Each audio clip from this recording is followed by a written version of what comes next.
Hello, everybody. What is up, and welcome back. If you're new here, I'm Liz. This is Korean Crime Time, where I'm your host. I sit down and talk about some true crime. So today we're going to be talking about the true crime case of Ruthie Mae McCoy, which inspired Candyman.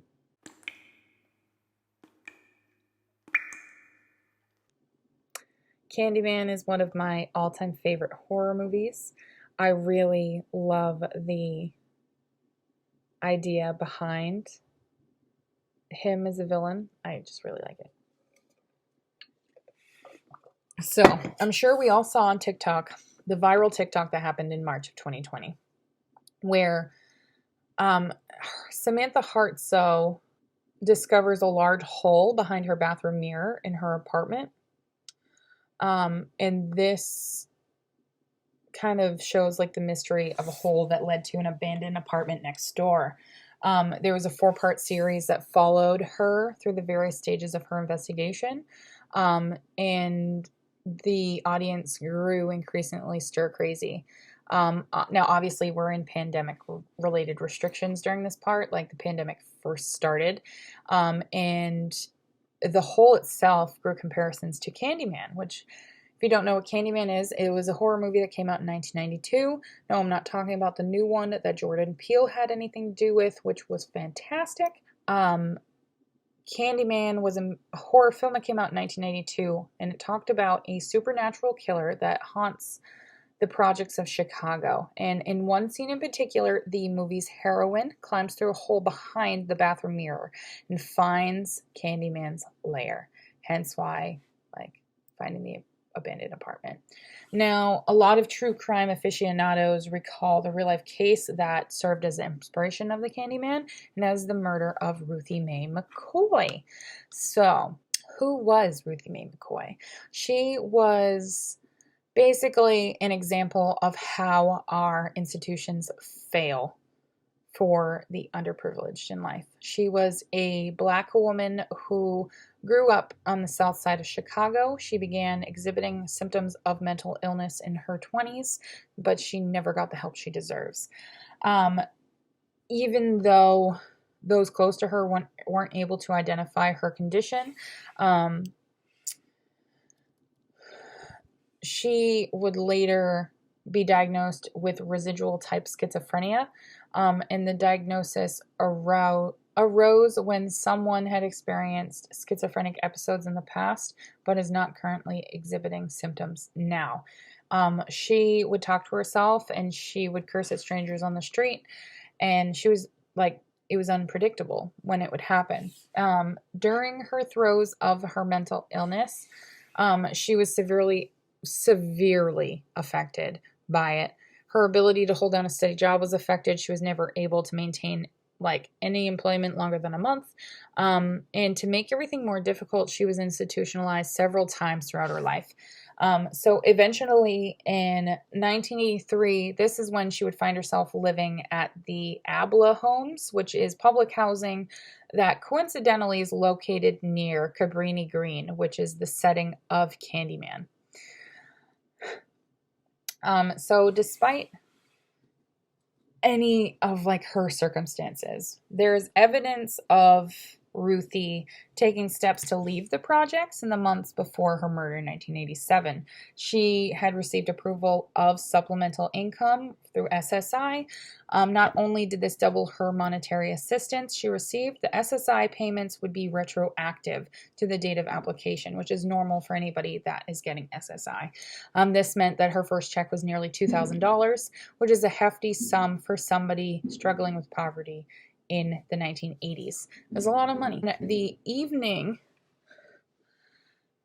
Oh, hold on. Let me backtrack. So Ruthie intended to use her check to leave the Abla Homes, but she also used some of the money to buy herself some new clothes and some household items, as anybody would if you receive some money.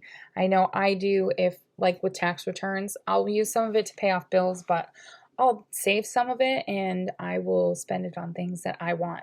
I know it sounds really not really gluttonous, but because I like pretty things. I'm a girl, whatever. So it wasn't extravagant by any stretch of imagination for her to do this, but some of them would draw notice. Whoever killed her likely targeted her because they believed she had a large sum of money stashed in her apartment. So, on the evening of April 22nd of 1987, the dispatch for Chicago PD received a phone call from Ruthie. The frantic call really confused the dispatcher, and the recordings show that Ruthie told them that people threw the cabinet down and were coming through the bathroom. Well, today we know that this means that the attacker was breaking in via the medicine cabinet mirror. The dispatcher didn't understand it. They were really confused. And even though the confusion happened, the police still went in response to the call. And what followed was a very, very bewildering case of negligence when it comes to the cops. The dispatcher didn't note that Ruthie's call was a break-in. It was recorded as a disturbance. There was misreporting that can explain the lack of urgency on the part of the officer that was sent to the Abla homes. Before the car even arrived, the PD received more 911 calls from neighbors reporting they heard shouting and gunshots. So several officers arrived at Ruthie's house, but when they knocked on the door, nobody answered. And a couple of the officers went to the Abla homes management office to receive a key to the apartment, but for some unknown reasons, it didn't fit the door's lock. So given Ruthie's frantic phone call, the follow-up reports from the neighbors, I mean, you would definitely assume that an officer on the scene would attempt to overcome these setbacks, but no, guess what they did? They left. Oh, cops. Oh dear. So, the next evening is when they would receive a phone call from another one of Ruthie's neighbors. They told the police that Ruthie normally greets her twice a day. So she's very routine, Ruthie is. And once in the morning, once in the afternoon. But she hadn't seen Ruthie since the day prior. Several officers then returned to Ruthie's apartment, and once again, they knocked on Ruthie's door. Once again, their calls went unanswered. And once again, instead of going inside and checking on her welfare, they just left. Peace out, Cub Scout. They just left. So, the neighbor who saw Ruthie regularly, her name is Deborah Laisley. She was not deterred by any of this. Seeing that the police were no help, she contacted the management office, and the office sent a couple of people to Ruthie's apartment. When they finally opened the door, this is when they came face to face with a gruesome scene. Ruthie was found in her bedroom, and she had been shot multiple times, and she was laying in a pool of blood. The room was absolutely ransacked because it had been a couple days since the break-in had happened, and the smell of decomp had started to be inside of the entire apartment. You know, if the cops just did their job, they would have found her the first night. But no. Hello, negligence. So, unfortunately, crimes like this in Chicago's public housing rarely get widespread media coverage, especially when it's a mentally ill African-American woman. So, the only reason why this murder case made the Chicago Tribune as a news brief was because the detectives learned that the killers entered the home through an adjacent apartment, breaking through the medicine cabinet. The mode of entry is what shocked people, and the residents of Abla told a different story. So, according to an article that was written by Steve Bogira and published in the Chicago Reader in 1987, people had been breaking into apartments via medicine cabinets over a year prior to Ruthie's death. 2 men would later be arrested for a break-in, burglary, and murder, but they were found not guilty. So, it is thought that Ruthie's case would never be forgotten, and with Candyman hitting the theaters a few years later, not only did similar features of Ruthie's death come to the forefront, in details of her murder, such as the setting of the Chicago projects, the how realistic and mirrored the bathroom mirror entrances, and one of the characters actually had McCoy as their last name.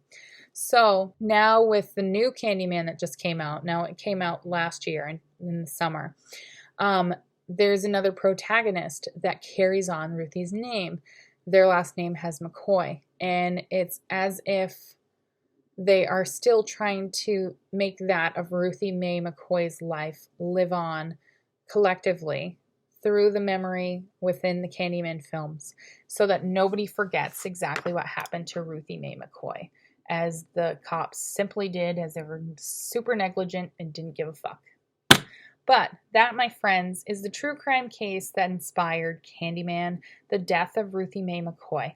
I hope you guys enjoyed today's true crime case. If you did, hit that like button. Don't forget to subscribe and turn your bell notification on to all. That way you know whenever I upload, because I upload very frequently. And I'll see you guys in another video, possibly tomorrow. Bye, guys.